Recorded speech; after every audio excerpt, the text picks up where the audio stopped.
এখন দেখছি যে আশেপাশে সবাই ব্লগার, কেউ ফুড ব্লগার, কেউ হোম ব্লগার, কেউ হচ্ছে ডেলি লাইফ ব্লগার, মানে সব কিছুরই ব্লগার হয়ে গেছে এখন। আমিও করতে পারতাম, আমিও ঘরের সব 14 গোষ্ঠীর কাজ দেখিয়ে ব্লগ করতে পারতাম, কিন্তু আমার মায়ের তো আমার কোনো কাজই পছন্দ হয় না।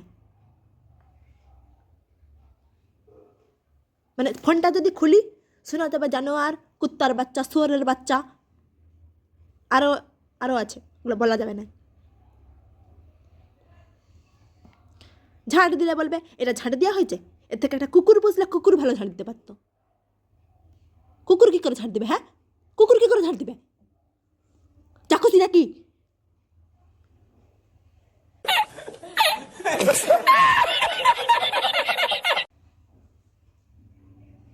বাসন ধুলে বলবে যেখান থেকে হোক খুঁজে খুঁজে ঠিক বার করবে কোথায় সাবান একটু লেগে আছে কিংবা কোথায় একটু তরকারি লেগে আছে, সেইটা এসে বলবে তুই কি চেটে খেলিবি নাকি এটা? এবারে এটা বাসন ধোয়া হয়েছে?